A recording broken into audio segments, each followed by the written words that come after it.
No lielā darba Anglijā es ļoti spēcīgi sabojāju sev muguru. Ārkārtīgi spēcīgi. Un bija nepieciešams diezgan nopietna ārstēšanās un relaks, protams. Tāpēc, ka galva vispār nestrādāja tā kā vajag. Un man ieteica, ka lai es aizbraucu, daru, atpūšos, visu, ko es pirms tam neesmu darījis, visus tur 10 gadus praktiski bez atvaļinājuma. Un gadījās tā, ka man piedāvāja pa izdevīgu cenu aizbraukt uz Austrāliju. Ir tāda programma, kur Austrālijā robežsargi aptur cilvēks, kas brauc iekšā, un viņas visus skrata un skatās un bauda, kā tur viss viņam notiekās. Un tas viss ir baigi forši un baigi interesanti tajā brīdī, kad tu to skaties pa televizoru. Bet dzīvē gadījās tā, kad nosēžoties Melburnā, mani izvilka ārā no kopējās rindas. Un tagad es pastāstīšu, kā notiekās pratināšana Austrālijā. Es te uzklūvos virsū vienam youtuberim, kurš ļoti žēlojās par to, kad viņš ir pratināts uz Krievijas robežu, kad viņi ir ieveduši kabinetā, kur viņam ir uzdot pusstundu jautājumu. Tagad es pastāstīšu, kā tas notikās Austrālijā, Melnburnas lidostā. Mani pasauca, attaisīja vaļā manu somu, man bija ārkārtīgi maz mantas, jo ko man daudz vajag? Dažas maikas, šorti, apakšveļa, kaut kādas zeķis, respektīvi nekas tāds man nebija. Mana vislielākā kļūda, kas ārkārtīgi aizķēra austrāliešu, bija tā, ka tad, kad es izlidoju ārā no Anglijas, Anglijā bija vasara. Un es kaut kā biju tā sev galvā iedomājies un atcerējies no bērnības, kur es skatījies, esmu kaut kādas filmas, kad Austrālijā vienmēr arī ir vasara, ir silts un viss ir kārtībā. Un tāpēc man bija tikai ārkārtīgi viegls drēbes, man pat jakas nebija līdzi.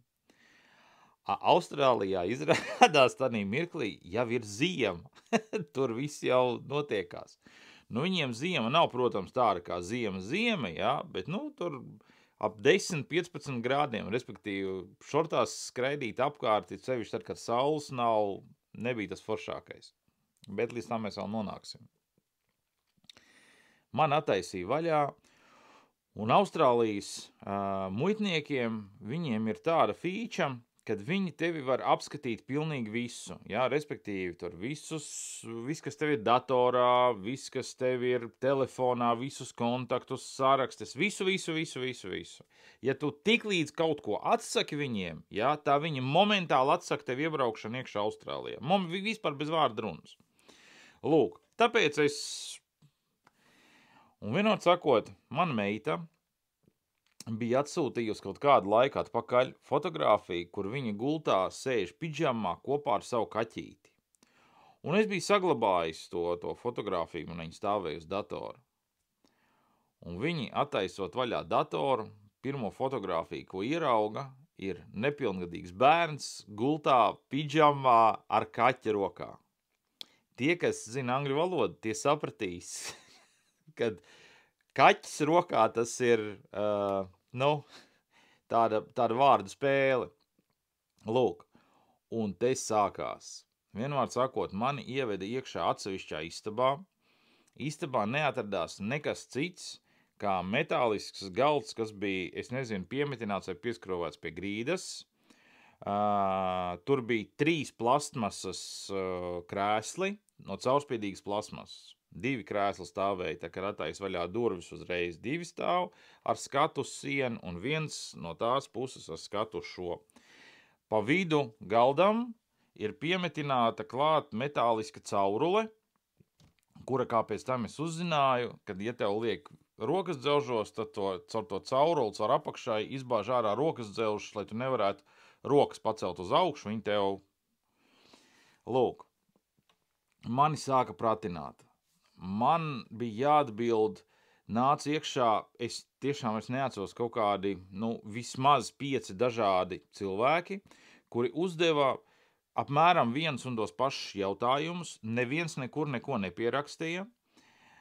Kameras gan stāv visās pusēs, jā. Un viņi nāk un uzdod apmēram viens un tos pašus jautājumus. Jautājumi pilnīgi izrauti no konteksta kaut kāda. Viņi bija iztulkojuši manas īsziņas, ko es tur biju sarakstījies ar čomiem, jā.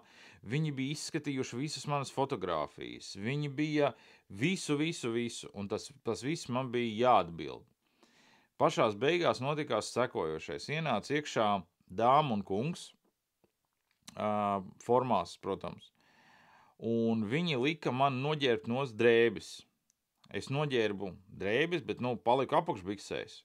Viņi pateica, nē, visu. Dēties nav kur. Es pratināju mani jau kādas stundas, 6 vismaz tanī brīdī jau. Es atdevu viņiem tās visas drēbes, visu atdevu, un paliku, pilnīgi pliks. Visas tās drēbes salika iekšā caurspīdīgā maisā, un viņa aizgāja projām. Palika tikai tas čalis pagonos.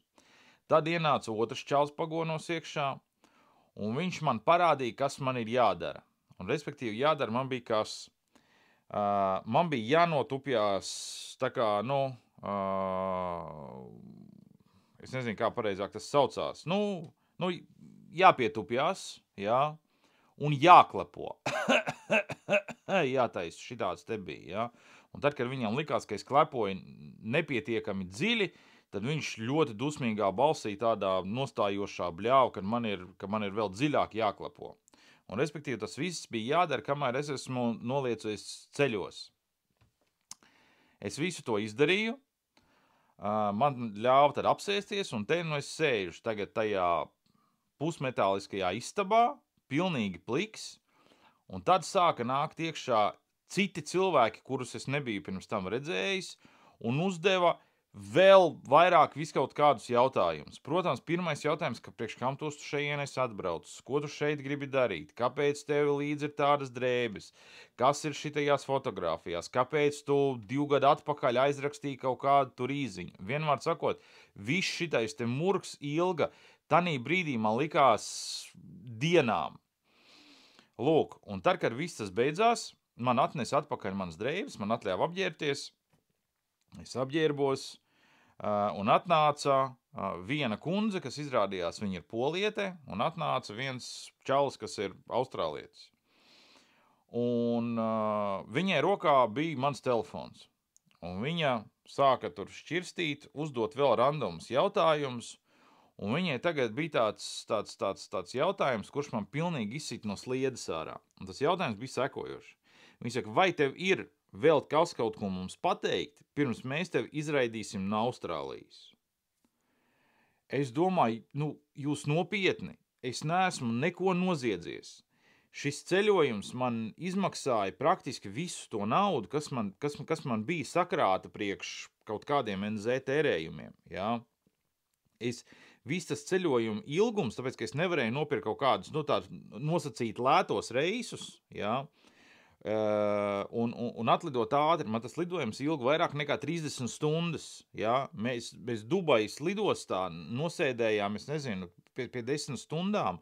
Tur vienkārši tajā laikā vēl tās lidostas cēlās, jā, un tur bija tāds rupinājot stikla angārs, un mēs tikām iesprostot tajā stikla angārā uz kādām 10 stundām, Respektīvi, lidojums bija ārkārtīgi grūts, nogurdinošs un nenormāli dārgs. Un es tanī brīdī salūzu, un es viņiem saku, ziniet, es esmu izstāstījis vienkārši visu, ko es zināju, visu, ko jūs man esat vaicājuši, to es visu esmu jums atbildējis. Es nezinu, ko vairāk vēl pateikt. Man nav ko teikt. Tā ir mana meita, tas ir mans darbs. Viņi taču bija sazinājušies ar manu darbu un prasīja, lai viņi apliecina rakstiskā veidā, kad pēc tam, kad es atgriezīšos no Austrālijas, viņi mani pieņems atpakaļ darbā. Lūk.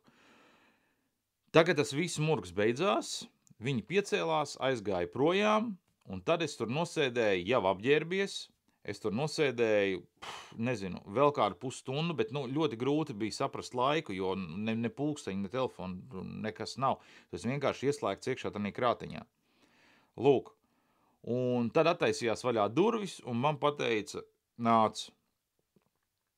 Es atnācu, gāju viņam līdzi, un tur stāvēja tāds stikla akvārijas, jā, kur iekšā bija salikti krēsli, un tur sēdēja cilvēki. Un lielākoties visi tie cilvēki, kas sēdēja, tie bija kaut kāda veida arābi. Jā, tāpēc, ka viņi tur bija ar večertām garajām bārdām, jā, sievietes tur tādas, vai ne, un tā tālāk, lūk, sēdēja arī kaut kāda europoīda un tā tālāk, bet, lielākoties bija no Arābijas kaut kādas. Lūk, un es skatos, mēs ejam, tā kā uz to virzienu, un es jau tā kā, automātiski jau sapratu, ka, es eju iekšā tanī, bet nē, viņš tā ras un nogriezās pa labi. Un es eju aiz viņa, un mēs izejam ārā tagad tur, kur sākās viss tā man pratināšana, kur man viss tās mantas no čemodāna, tur no tās somas ņēma ārā. Un mēs ejam tur, un tur stāv vēl jauni cilvēki, kurus jau es nebiju redzējis. Un viņi tagad stāv, un tur ir izlikta, tur tāda gara lete stāv, ja, un uz tās garās letes salikta praktiski viss, kas man bija somā iekšā, ja, viss, pilnīgi viss, tur atsevišķi zeķes, atsevišķi apakšbikses, maikas, viss tas stāv.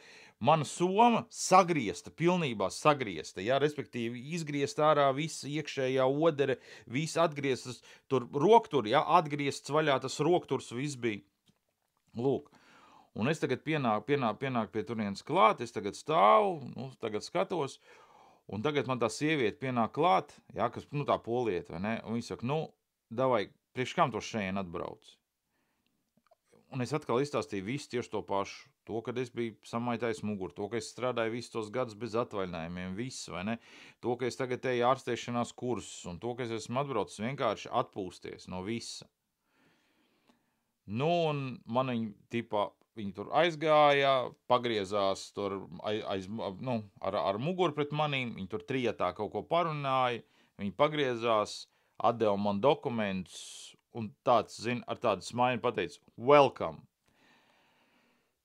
Mana pasaule vairs nekad nebūs iepriekšējā. Tas, kam es izgāju cauri, braucot iekšā Austrālijā, tas ir neaprakstāms. Tas ir vienkārši, tas ir vaiprāts. Bet ar to jau viss vēl nebeidzās. Vēl man ir piedzīvojumi, kamēr es biju Austrālijā, un galvenais piedzīvojums bija tad, kad es braucu no Austrālijas ārā. Bet to es pastāstīšu nākamreiz.